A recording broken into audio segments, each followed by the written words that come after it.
Final update. My husband's family invited me to a family meeting, but I had no idea what was coming. They handed me a contract and said, "Sign this to give us all your savings." I laughed, thinking it was a joke, until they locked the door. But they didn't know I had my own plan that would make them regret everything. Part 2. Money, you said you were investing it for me. Wait, Richard growled, snatching the papers.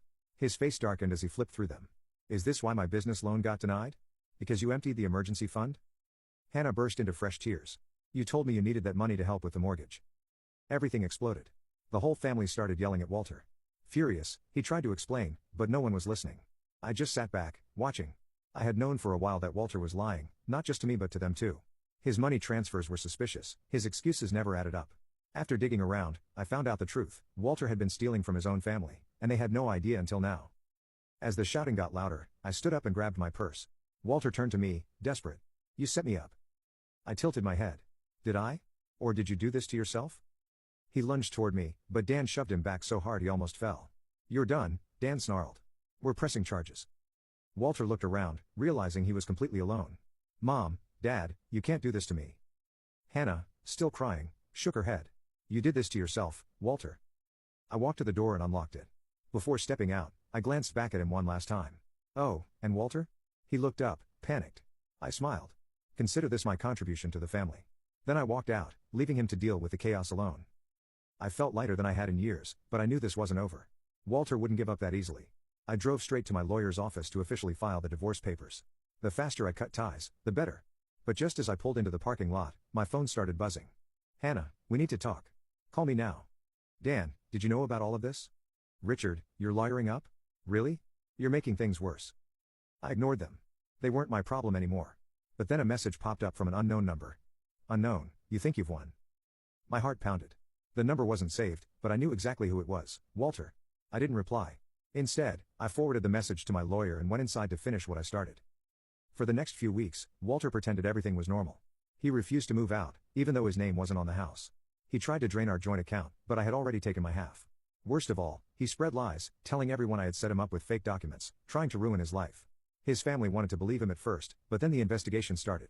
Dan wasn't bluffing when he said they'd press charges. When the police officers looked into Walter's accounts, they found even more dirt. It turned out Walter wasn't just stealing from his family. He had secret bank accounts, had taken out loans under his parents' names without them knowing, had stolen Dan's identity for a credit card scam, and worst of all, he had been embezzling from his own father's business. Once that came out, his family completely turned on him. Richard was the first to act, suing Walter for every cent he stole. Dan followed, filing fraud charges. Hannah, who had defended Walter at first, finally snapped when she found out he had secretly taken a second mortgage on their house. Everything hit him at once. And me?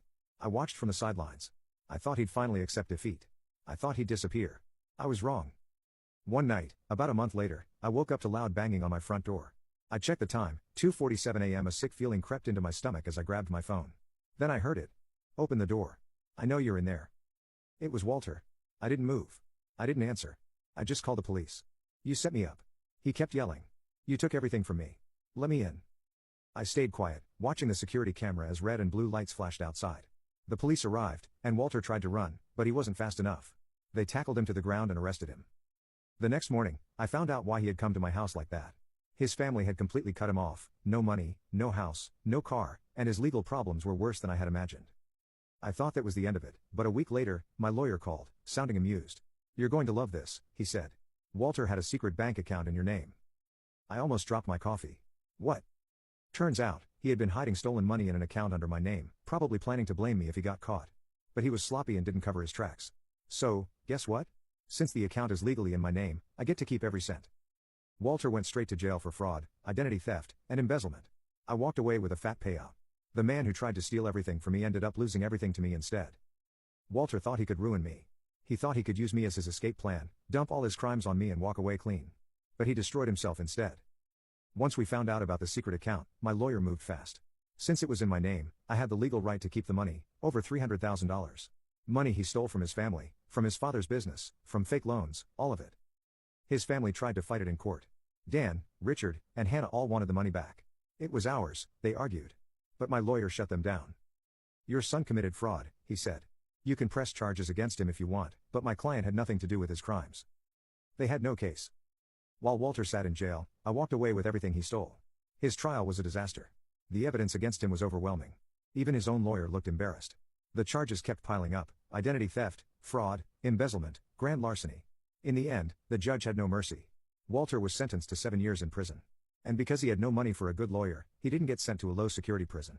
Nope, he ended up in a rough state prison with real criminals who didn't care about his excuses.